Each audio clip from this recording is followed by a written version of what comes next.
Jaya Radha Madhava Kunja Bihari.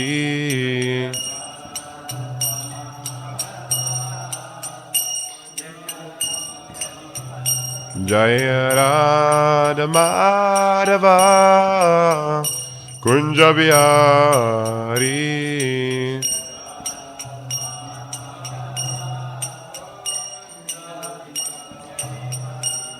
Gopi Jana Vallabha Girivaradari.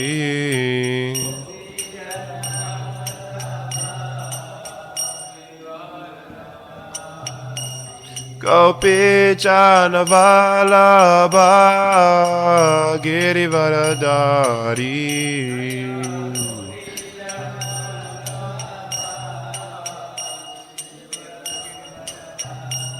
Yashodanandana Braja Janaranjana.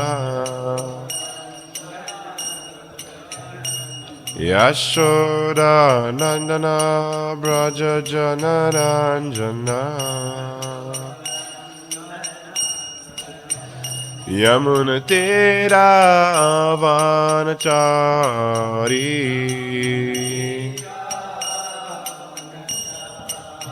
Yamunatira Vanachari.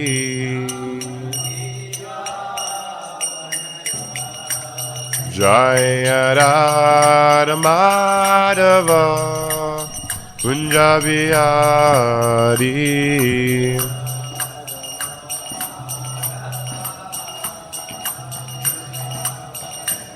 Jaya Radha Madhava Kunja Bihari.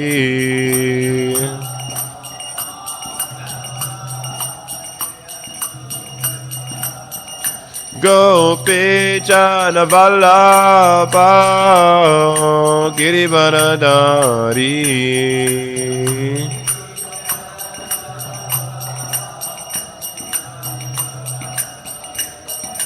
Gopi Jana Vallabha Girivaradari.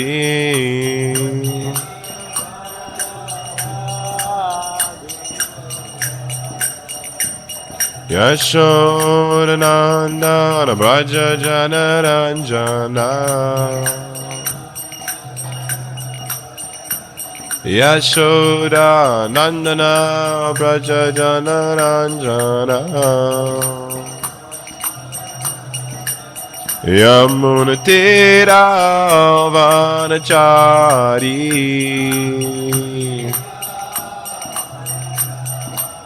Yamunatira Vanachari.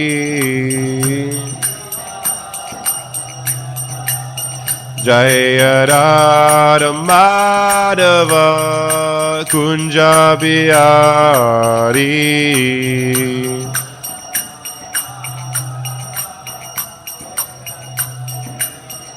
Jaya Radha Madhava Kunja Bihari.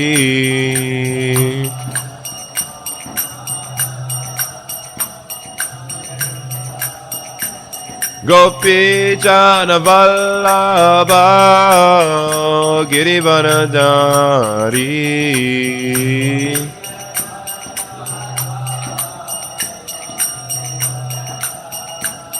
Gopi Jana Vallabha Girivaradari.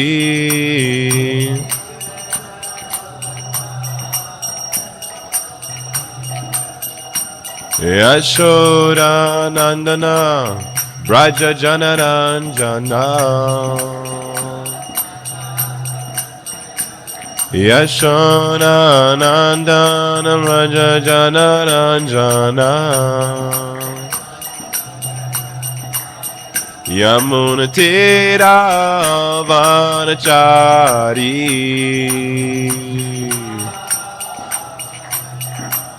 Yamunatira Vanachari.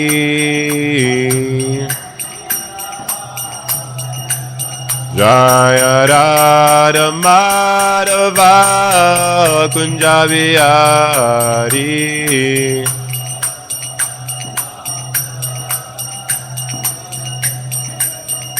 Jaya Radha Madhava Kunja Vihari.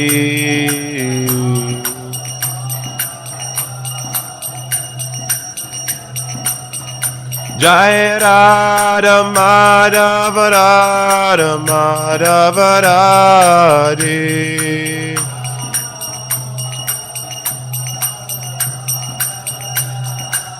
Jaya Radha Madhava Radha Madhava Radhe.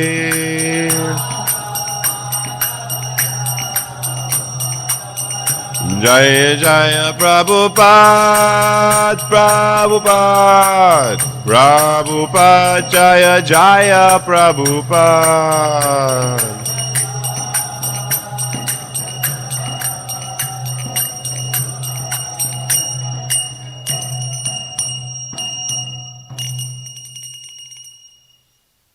Om Namo Bhagavate Vasudevaya. Om Namo Bhagavate Vasudevaya. Om Namo Bhagavate Vasudevaya.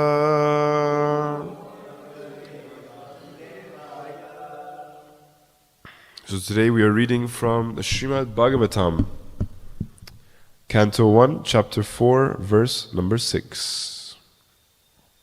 Chapter is entitled... It's not here. Anybody know what the title of the chapter is? Anyway. Katam alakshita paure samprapta kurujangalan unmata mukajadavad vicharanga jasavaye. It's not there yet. Katam alakshita paure samprapta kurujangalan unmata mukajadavad vicharanga jasavaye. Katam alakshita paure samprapta kurujangalan unmata mukajadavad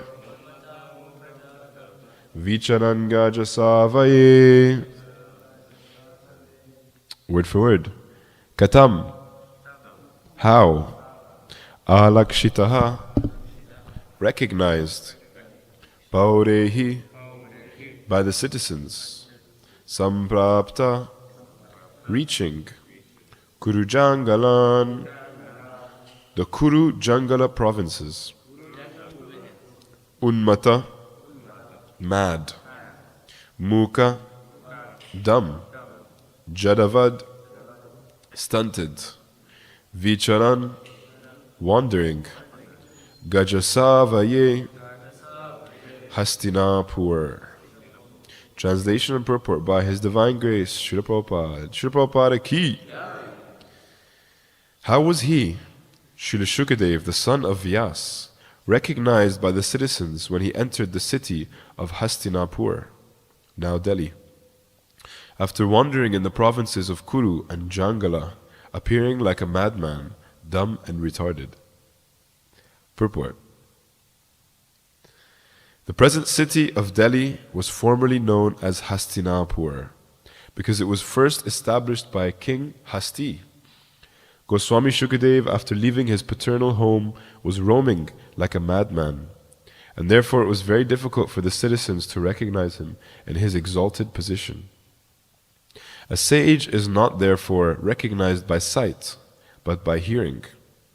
One should approach a sadhu or great sage not to see but to hear him. If one is not prepared to hear the words of a sadhu, there is no profit.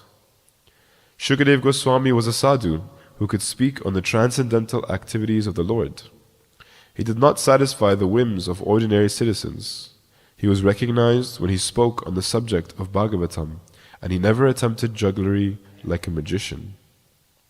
Outwardly, he appeared to be a retarded, dumb, mad man, but in fact, he was the most elevated, transcendental personality. Srila Prabhupada ki jai. Shukadev Goswami Maharaj ki jai. Om Ajnanatimidandasya Jnananjana Shalakaya Chakshurun Militam Jena Tasmai Shri Gurave Namaha Shri Chaitanya Manobhistam Stapitam Yena Bhutale Swayam Rupa Kadamayam Dadati Swabadantikam Vandeham Shri Guru Shri Yuta Parakamalam Shri Gurun Vaishnavamscha Shri Rupam Sagrajatam Sahagana Ragunatanvitam Tam Sajivam Sadvaitam Savadutam Parijana Sahitam Krishna Chaitanya Devam Shri Radha Krishna Padan Sahagana Lalita Shri Vishakhanvitamscha He Krishna Karuna Sindhu Dinabandho Jagatpate Gopesha Gopika Kanta Radha Kanta Namostute Taptakanchana Gaurangi Radhe Vrindavaneshwari Vishabhanu Sute Devi Pranamami Hari Priye Vande Gurun Isha Bhaktan Isham Isha Vatarakan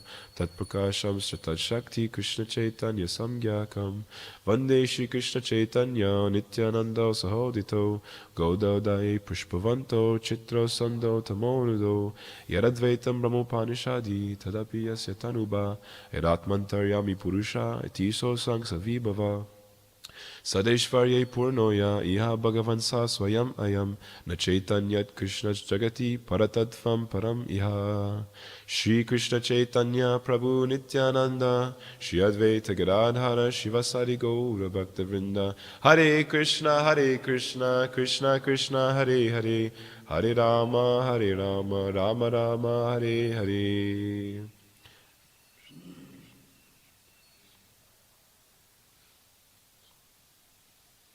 Hare Krishna. So Srila Shukadev Goswami, the speaker of Srimad Bhagavatam, such an important personality that we must get to know and hear from. Every day when we're hearing Srimad Bhagavatam, which I'm sure all of you in this room are daily hearing the nectar of Srimad Bhagavatam, every day we're hearing directly from the lips of Shukadev Goswami. Actually, we shouldn't be confused that the writing in these books is not sound vibration. No, this is sound vibration put on paper, and therefore we're hearing directly from the lips of the pure devotee. Does anyone know how Shukadev Goswami received the name Shuka? Anybody know? It's a very special story. He received the name Shukadev Goswami. Shuka means parrot. And so what does the parrot do? It repeats, uttering, yes, repeats, re-utters the words it hears. So the parrot hears something, you can say any kind of sound vibration or any words, and the parrot will repeat exactly how it heard it. Same exact sound, same pitch, same tone, same speed, everything same. So Shukadev Goswami, he received the name Shuka because he was compared to the parrot. He heard from his father, Srila Vyasadeva, right? He was born at 16 years of age, exited the womb, immediately ran for the forest because he was in Brahman realization. He didn't want anything to do with Maya. So he immediately ran to the forest and disappeared, left any kind of material situation, material attachments. Srila Vyasadeva, his father, was a grihasta. He thought, I don't want anything to do with this grihasta ashram. I'm going to get out of here. And so Srila Vyasadeva, his father, sent his disciples, sent some brahmanas to go and recite Srimad Bhagavatam. As they were reciting Srimad Bhagavatam, Shukadev Goswami became attracted. Not only did he become attracted, but he became completely absorbed in the sound vibration of Srimad Bhagavatam. He heard and learned from his father, Srila Vyasadeva, and memorized the whole Bhagavatam immediately. Because he was a completely pure devotee, self-realized soul. He could memorize a verse like that, just by hearing it one time. So he memorized the Srimad Bhagavatam, and he recited it to? Who did he recite the Bhagavatam to? Parikshit Maharaj, yes. And he recited it exactly how he heard it from his father. Doesn't need to add anything, doesn't need to change anything. Like in the modern society, we always feel we have to change things, we always feel we have to add things, but actually no. Yeah, exactly. Misinterpret and give our own philosophy. Srila Prabhupada explains that a muni is only a muni if he has his own philosophy, different from everyone else. That's the only way someone can really be a muni, a famous muni at least. So everybody wants to be famous, so everyone wants to have their own philosophy, their own ideas. But Shukadev Goswami said, no, I have received this Srimad Bhagavatam from my father, Srila Vyasadeva, perfectly. And I'm going to recite it exactly as it was. But the interesting thing about his name being Shuka also, is that he recited Srimad Bhagavatam exactly as he heard it from his father, but there was a difference at the same time. Does anyone know what that difference is? It was even more nectarious. It was even more sweet. Yes. So his name is Shuka also because when the parrot bites into a fruit, the fruit actually becomes more sweet. There's some kind of, there's some kind of substance in the saliva of the parrot that makes the fruit more sweet. So Shukadev Goswami, he repeats Srimad Bhagavatam exactly as he was taught by his father, by his guru, as he was taught by Narada Muni, as he was taught by Brahma, as he was taught by Krishna himself. Same, no difference. But each time it's recited, it becomes even sweeter. And so now, as we're here hearing Srimad Bhagavatam from Srila Prabhupada, it's even sweeter than it was 5,000 years ago, hearing from Shukadev Goswami, hearing from Maharaj Parikshit. This doesn't mean that Srila Prabhupada is greater than Shukadev Goswami. No, we don't compare pure devotees. Pure devotees are all on an equal platform, absolute platform. At the same time, the science of Krishna consciousness is that each time the Bhagavatam is recited from the lips of a pure devotee, it becomes sweeter. So how fortunate we are that we are hearing Srimad Bhagavatam. Now as explained here, that Shukadev Goswami was walking around like a dumb layman, a madman. One might ask, why would someone walk around in this way? But Lord Chaitanya explains to us, Chanadapi sunichena tarodapi sahishnana amanina manadena kirtaniya sadahari. Shukadev Goswami accepted this principle of full humility, full surrender, not wanting any material adoration, not wanting to be famous, not wanting to be respected, sitting on the Vyasa-san. I'm very happy today that there's no Vyasa-san. I'm sitting on a cushion, very humble. This is much better. This is my real position, to sit on the same level as all of you. Actually, you should all be on Vyasa-sans, and I should be sitting on the floor. But Shukadev Goswami did not want this honor and respect and reverence and veneration. No. He simply hid away his spiritual advancement. He hid away so that he can avoid this adoration, this fame. Because he knew, if people knew who I really was, they would be coming and touching my feet and requesting the blessings and asking me questions and putting me on a high seat, and I would have many disciples and all. He didn't want any of this. He was very humble. This is such an important principle. Of course, we're in a preaching movement, so we don't imitate, we follow the footsteps. And someone else, very similar characteristic who we can follow in the footsteps of is Jad Bharat, Bharat Maharaj. Everyone is familiar with the story of Bharat Maharaj, yes? Maybe in India, maybe you would hear this story as a child even, the story of Bharat Maharaj, right? So, Bharat Maharaj, he was a great, great king. In fact, not just a great king, but he performed his duty as a king perfectly. Never made any mistake. He was completely honest, truthful, he was strong, he was able to exact taxes, the perfect amount, and give back to the citizens. Everyone in his kingdom was engaged in the right way. Srila Prabhupada explains that in a righteous kingdom, the Shudras, the Vaishyas, the Kshatriyas and the Brahmanas are all engaged perfectly. You don't have homeless people. You don't have unemployed people. This didn't exist in the kingdom of Bharat Maharaj. And so Bharat Maharaj, he was a great king. And as a great king does in those days, he renounced his kingdom. He left home. He left his kingdom, he left his palace, his wives, his children, his riches, his gold, his horses, his chariots, everything, his name and fame. He renounced it all and went to the forest. reading this story, you expect he's going to reach perfection in no time. Such an exalted soul, such an exalted personality. Who are we? We cannot even compare ourselves to such a personality. So amazing. Bharat Maharaj, the perfect king. And he wasn't just a king, he was a Raja Rishi, a saintly king. Right? The kings in those days, they were well versed in the Shastra. They were renounced, trained from a young age, that eventually one day they will leave home and live in the forest on their own. So Bharat Maharaj was explained, he was meditating on Surya Narayan, Krishna in the form of the sun. And he was meditating, and every morning he would perform his sadhana, and tears would fall from his eyes as he was meditating, as the sun was rising. Tears, these are symptoms of bhava, one of the highest levels of devotional service, almost at prema, almost pure love of God. He is there experiencing ecstatic emotion towards Surya Narayan. Every morning experiencing this intense affection and love for the Supreme Personality of Godhead.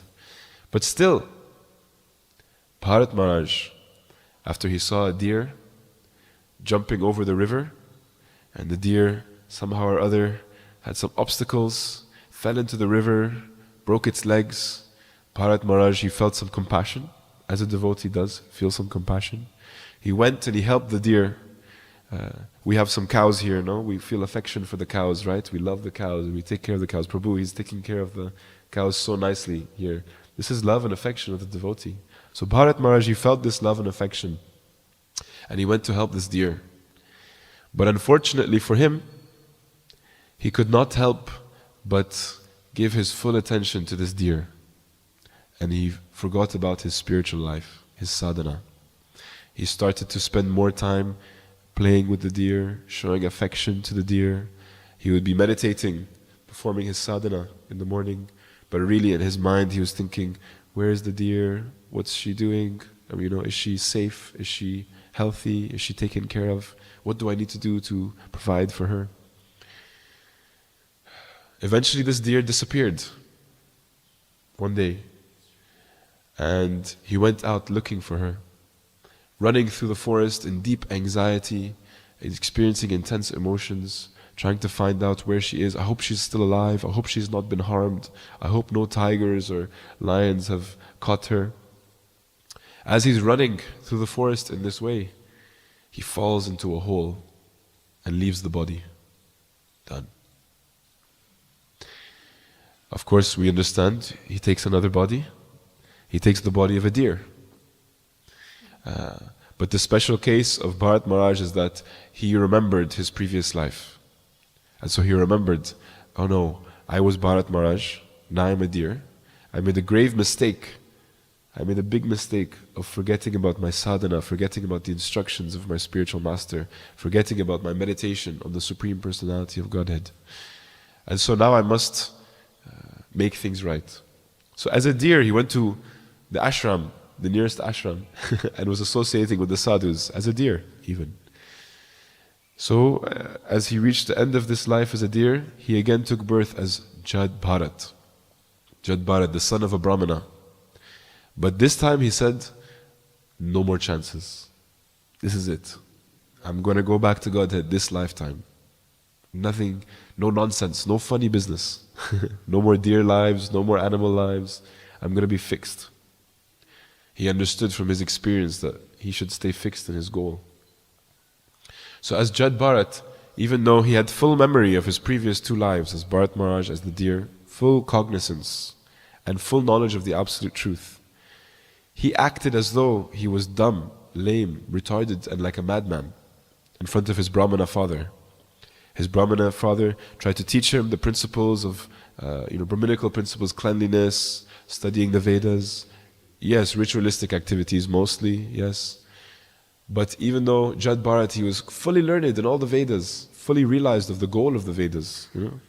Krishna says, Sarvasya chaham hridi sanivisto matasmitir gyanam apohanam cha vajeshta sarver aham eva vedya vedanta krit vedavid eva chaham. Krishna is the goal of all the Vedas. And Jad Bharat, he understood the Supreme Personality of Godhead as the goal of all the Vedas. Nothing else for him to know. Still, he pretended as though he was blind, deaf, and dumb. He grew out his hair and matted his hair so that his radiance, his effulgence his spiritual effulgence would be covered by all the hair on his body, right? And so, again to this point which is explained in the purport, we don't try to see the saintly devotees, we try to hear from them. The real qualification of the devotee is the sound vibration which comes from their lotus mouth. And so Jad Bharat, his whole life is ignored. His Brahmana father rejected him. He actually engaged him in a service as a scarecrow. You know, you have this scarecrow sometimes in the farm, some kind of statue to scare away the crows and pigeons and birds.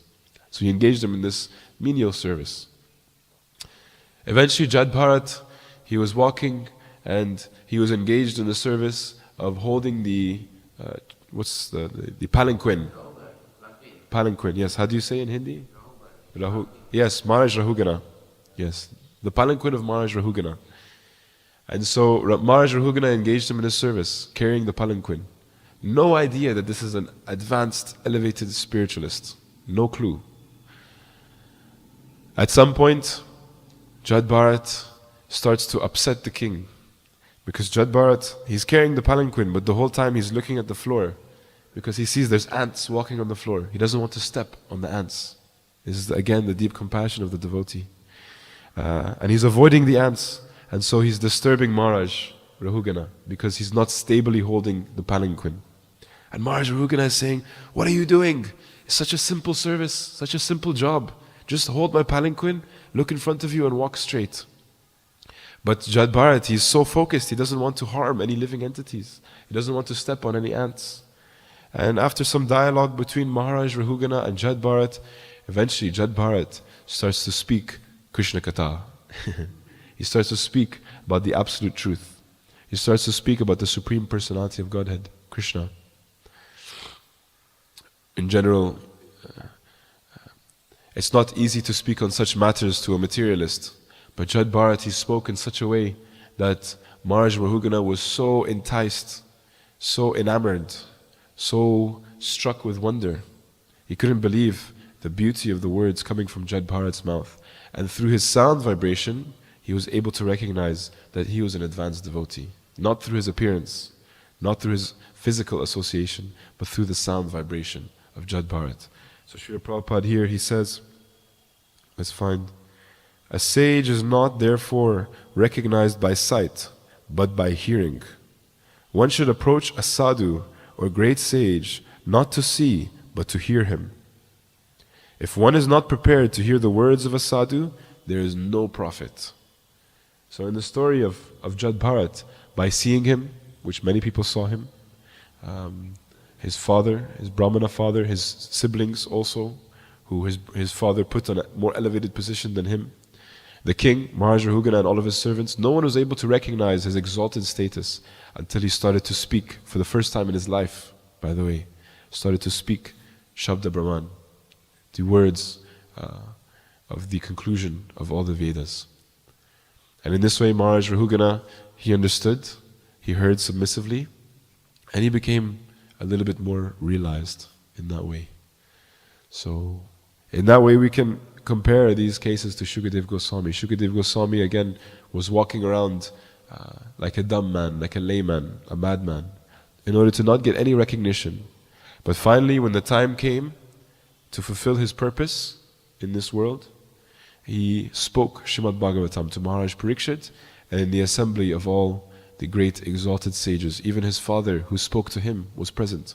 But Shukadev Goswami was the one who was put on the Vyasasan to speak Srimad Bhagavatam. And in that way, Suta Goswami was present in that assembly. He heard from Shukadev Goswami, and he spoke to the sages of Naimisharanya, and the parampara continued like that. Hare Krishna. Are there any comments or questions on this matter? Yes, Prabhu. Not Jadabharat actually, but Yes. he developed a intimacy with that dear Bharat. So we also do a lot many things like what you said, any cow or something like that. Yeah. We develop a lot of affection towards it and we give a lot of attention to it. Yes. So what would you do in that case? Well, ultimately, what is that verse? Vidya vinaya sampane brahmane gavihastini sunicheva swapakeja pandita samadarshinaha. The learned and gentle brahmana, he sees with equal vision all living entities. Why does he see them with equal vision? Is it because he sees the material elements are present equally in all of them? No. It's because he sees the soul in the body. And the soul is equal in every living being. Similarly, he sees the super soul present. When we offer obeisances, if you say namaste, namaskar, we are offering obeisances to the individual soul in the heart and also Paramatma. We offer obeisances. And we should develop the habit of everyone we see the Paramatma within them. So to your question, yes, we can show affection to living entities. I mean, we're all here, we're all friends and family, and we show affection to each other. Does that mean that we're on the material platform? No, because we show affection on the spiritual platform. We respect each other as the soul. And similarly, when we see a cow, we see this cow as a soul. Jivara Swarupa Hoy Krishna Nityadas. We see the cow as an individual living entity, part and parcel of Krishna, always a servant of Krishna, now being engaged in one of the highest services, providing milk for Krishna. Krishna loves milk. So we see everything on the spiritual platform. Then we won't be bound to this material world. Our attachment, the living entity is always attached. We're either attached to the material or attached to the spiritual. So we have to simply connect everything back to Krishna. We have affection for the cows, but we have affection for them because they are servants of Krishna also. And because we are serving with them, providing milk for the Lord. We have affection for, I sometimes see the dogs around here and sometimes I like to pet them because these are Dambasis, these are Brajabasis. They're not normal dogs, they're very special. And we can have affection for them in that way. In that way everything is connected back to Krishna, right? And similarly, we have to see everything ultimately as the energy of the Lord. Mayajjakshena prakriti suyate chaturacharam hetunanena kaunteya jagad viparivartate. That everything in this world belongs to Krishna. It's Krishna's maya, Krishna's energy. Moving and non-moving. Everything belongs to Krishna. If we see things in that way, then we can carry out all of our activities and relationships with humans, animals, everyone, but without material attachment, without material vision. And through love, Premanjana Charita Bhakti Vilochanena, through the eyes tinged with the salve of love, we can see the real self, the soul, the spirit soul, like that.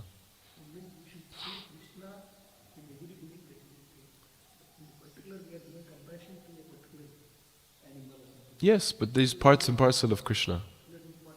Yes. Yes.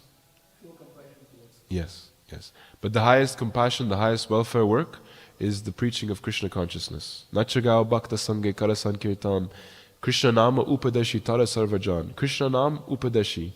Give the instruction, preach the importance of Krishna nam tara sarvajan. In this way you can deliver all conditioned souls in the world. So the highest welfare work is not food distribution, building hospitals, all these things. No, the highest welfare work is to give someone Krishna Nam Upadesh, the instructions about Krishna's holy name. So when you see a dog, say, hey, Bolo, Hari Hari, Krishna, Krishna, Rama, like this. I was just reading, just this morning, I was reading the pastime of Shivananda Sen.